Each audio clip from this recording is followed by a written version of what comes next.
Hey, Marie. Hey, Ken.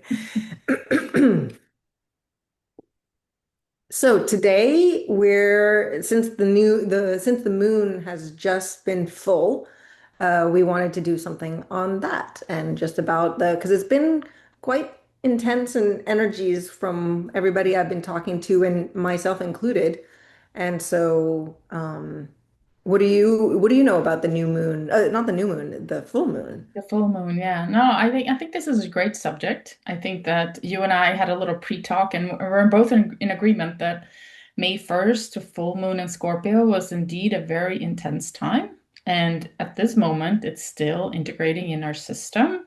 And a lot of people that we know, including ourselves, are feeling it in different ways. And it's been quite difficult for some people that I know. It's been very disorienting. It's an energy that's been pulling people apart almost. So yeah, let's see what the cards have to say in order to be helpful in this time of maybe feeling of a lot of chaos internally. Why is it that this moon is so chaotic or making us feel so discombobulated? What is it about this full moon, let's say, that other full moons don't always do the same thing? Or do full moons, since I don't know so much about astrology, do all full moons have this kind of intensity or what's No, I wouldn't say that. Well, they can. It all depends. But this particular one is in full moon in Scorpio, and Scorpio is a very intense sign that really goes deep. It's uncompromising and focused, and so it's tied to secrets and it's tied to hidden things that we actually don't want to see. And so this full moon, I believe, brought about those in our face, so to speak. It's like brought it all up, which is could be old Mhm. patterns, could be things that we don't really want to look at. And opposite of Scorpio is Taurus, and Taurus is very grounded and very sort of feet in the ground. So it's almost like these two energies were pulling us apart. You know, the grounding was trying to keep you stable in your body, and the intensity was trying to pull you and stretch you into changing. So Oh, interesting. Okay. keeps on pulling until you give. You know, none of them are going to give. So you have to give. You have to surrender and change. And that's why it felt so intense because the ego is like, no. Okay, Feels, interesting. yes. Thanks for that. That's really interesting. I love how you because I never understood like okay, so it's like a full moon in Scorpio, but we're in Taurus season. Like this is the Yes, month or the time of Taurus, so that also has an influence. it does. Thank you for that. Yeah, That's really interesting to hear. no problem. So yeah, okay. So now that it's been so intense and pulling us in different directions, let's have Yep. a look maybe with the cards as what can we do during this moment of feeling so disoriented? Hmm. Let's have a look. Okay, so two cards wanted to come, actually three cards wanted to come out. Let's see, we have um cute. Oh my gosh. Okay, wow, we have a pretty interesting combo. We have the Son of Cups. Mm-hmm. We have the High Priestess, and then we have the World. So we have two major arcanas, and Yep. major arcanas definitely have to do with bigger lessons in our life, like things that are not just happening day to day. Like, yes, it might be this full moon, let's say. That's more like a very specific thing, but major arcanas have to do with something that's more broad. So whatever we're learning now will have ripple effects down the line. It's not Mm. just like now. Yeah, makes So perfect sense. And I love having this little, okay, so the Son of Cups, let's start with that. Yeah. So how can we help ourselves? Well, the Son of Cups is definitely about, he's a charmer, he's a romantic, um, and cups have to do with our emotions and our feelings. So what I'm seeing is definitely to lean into that, to Hmm. lean into the feelings. And like, for example, as you said, maybe we're getting pulled in one direction or we're feeling all those emotions and we're feeling both being pulled in this direction, but that emotion. And it's almost like just to not fight it, I guess, Hmm. and to feel Absolutely. it fully. Yeah, I agree with you 100%. And I love the little exclamation points above his head or her head, it's like they're getting all this insight. It's like, aha moments, right? And then you have the Mm, glass of wine, which is like, okay, so you're being pulled between the like aha moments and grounding yourself. And sometimes we have habits, you know, we could be using wine as our habit to not have to feel our feelings. So I think the mm. wine is representative of all the habits that we have that we don't, that we do instead of receiving the aha, Feeling. instead of Totally. feeling it, instead of being there in that present moment. And there's no judgment in that. I think this past few days, it's probably been very easy for people to tap into those old patterns and be like, I really want to smoke, or, I Yeah. really want that extra candy, or I really want a glass of wine, because the emotions have just been so intense and the downloads that are coming through have been so intense that it's hard for us to manage without using our you know, go-to habit. I love that what you said. And you know what's really interesting is 2 weeks ago I had something very discombobulating too happen to me. And it was really upsetting and almost like I felt as if like it was too much. It was too much feeling, too much things. And I knew that like a day later I would be able to feel and even journal about it and think about it and meditate about it. But I could also just recognize that I was in a moment where I needed to distract myself. Yeah. And for me, it was by watching a series. Like it's almost like I was like, this is just way too much. Like I just can't process this right now. And I felt it, and I had a lot of compassion for myself because I knew eventually, and it's true, the next day I felt so different, and I was able to journal, meditate about it, think about the emotions, actually like feel them completely. But so I think you're right about that, that sometimes it's about, making sure that you give yourself that compassion when you feel like it's too much, but also to recognize, as you said, that sometimes we're avoiding it. And so having that careful balance. Yeah. And no judgment, If you had to tap Yeah. into your habits, then go for it. That's what I would Yeah. say. And here I want to tie back to what you said originally, where what's actually happening right now is going to have a ripple effect on not just today, but the rest of your life. So the two next cards, which are major arcanas, are showing you that whatever you're going through right now, which might take some time to integrate, so just be patient with yourself. It's not going to happen over one night. It might be several weeks or several months, but that's the end game that you're looking at, Yeah. sitting comfortably in the world and sitting comfortably on your throne. Yeah. And especially because this one, the high priestess, is often about your intuition and your subconscious and sorry, I'm just gonna turn that off.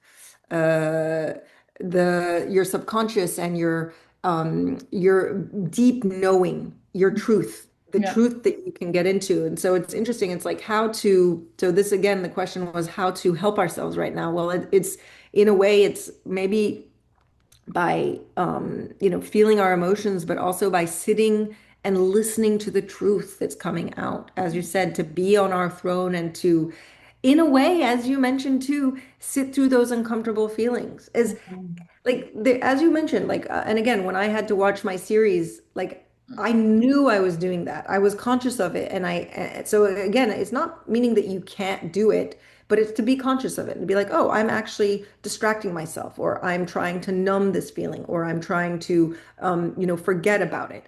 But here, I think as well, this is about sitting with those truths and those emotions, and actually like being able to sit through that uncomfortable feeling sometimes that we have. Yeah, for sure. And also by digging really deep right now and accepting those emotions that are coming out to be released, Yeah. because it's like a big karmic release, um, then that intuition that you're mentioning, those things can start to power on a little bit more strongly, because it's almost as if the stuff that you had within you was a clogged filter, so things could not shine through. But now that you're removing all that guck, now you can actually feel and see, and be in tune with your own intuition, and therefore also the rest of the world. Like you'll be able to see reality Yeah. differently. Yeah, I definitely, yeah, I agree with that. That it's that it in a way sitting with it is it's almost like we want to have more intuition and subconscious and those things, but it's almost like sometimes we don't want to have to go through what you have to go through to get there, you Yeah, know? which is And I love, understandable. yeah. And this one's such a wonderful one too, which is the world. And to me, it's also just about cycles ending, beginning, Mhm. and the integration that happens Mhm. during that. So, and I think it's such a wonderful kind of way of almost describing how we do it. At the beginning, maybe we need to distract ourselves. Then we Mhm. sit there and it might be uncomfortable. And then we have this moment of aha, Yeah. this peace that comes when you start integrating and kind of like accepting and knowing that there's cycles and as soon as you get over this new thing there will be something else that you're going to discover and work on. Yeah. But there's a beautiful pause there, and Yeah, there's this deep sense of remembrance and really grounding yourself into the earth and those beautiful,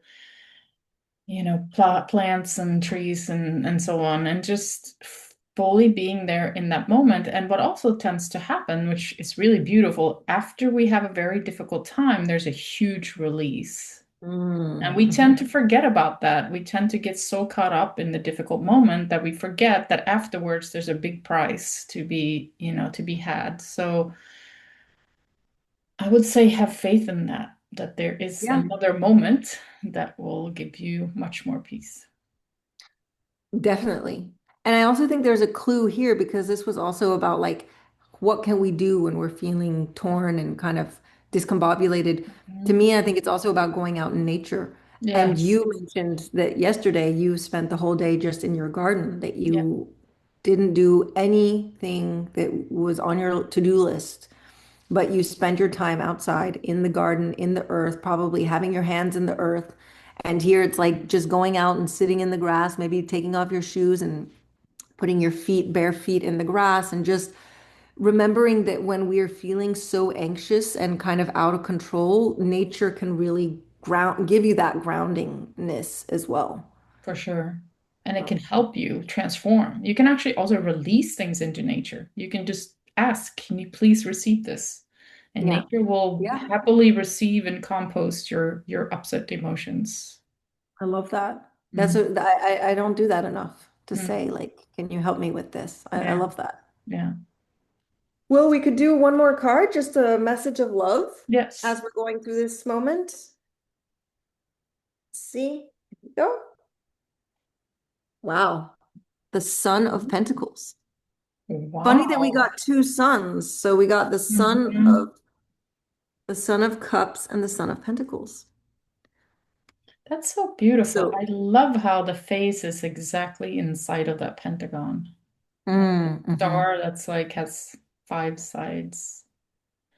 Ah, it's amazing. This this card is often about um kind of putting one foot in front of the other Mm, and doing the hard work and knowing that it will pay off. yeah. So it's often about like kind of the investment that you put in yourself. And so to me, the message of love is just to keep going. That like, yes, there are these moments, and sometimes if we get stuck on them, we kind of like could go down a rabbit hole, but just instead to just be like, okay, I'm gonna keep doing the things I know are good for me. I'm Mhm. still discombobulated. I remember my mom told me that once when I was just going through a difficult period, and she's like, okay, like just do the things you know that are good for you. Mm, Continue to meditate, continue to journal, continue to go for walks, continue to do whatever is good for you, continue to go to the gym, continue to eat healthily, and just have faith that like at one point you'll get past mhm, this point. mhm. And this Exactly. particular card I always love too, though, because I feel as if it's also like even though that card usually is about like hard work and putting one step in front of the other, this one actually has like a pause, as if he's taking a pause from that hard work to look up Mhm, at the star. mhm. And in a way, almost to make sure that he's going in the right direction and that it's Yeah, okay to do that too. exactly. Yeah, because I feel like the face of the cat, is so centered within that, and our sun is also a star, and you have Mm. that star, and so it's oh, and his nose also have a sword, the upside down. Yeah, that's interesting. And so the sword is the hero's journey. You pick up that sword and you go on your journey. And so it's basically kind of telling you that, keep going, keep being centered, knowing that you are in alignment, with the sun, with the stars, and that you're exactly where you're meant to be at this very moment in time. And like you said, it's okay to take a pause. Be it's okay to just be you. Yeah. And you know what I just realized when you told me that about the sun and the face right there in the middle? Mm. I also noticed that this actually could be a full moon because this is the whole Mm. reading about the full moon. And that there's the sun is in that full moon. And Mhm. so there's something also like there's something about remembering the harmoniousness about that. And also just, how crazy sometimes the moon is like it's like I don't know, just this magic. It's almost like a magic formula. The Mhm. sun and the moon and how they're actually like the exact like I don't know the way that the moon is positioned has the same. It looks the same as the sun, but Mhm. of course, like the moon is much smaller. But it's because of the way it's positioned. But Yes. if you look, usually it's the same size almost. Mhm. Mhm. True. And there's something always magic about that. Yeah. And yeah. Love that. Well, So great. keep Well, that going, stay was hopeful. yeah. Right? And remember that this one is really a message of like the work that you put in will be beneficial. It's just that it takes time. It's Yeah. not. So I always do find that that's encouraging. Mm. Amazing. Thank you for this today. I love Thank it. you for that. Me Mm. too. I'm feeling a little bit more peaceful now. Yes. Okay. Until All next right. time. See you soon. Bye. Bye. Okay.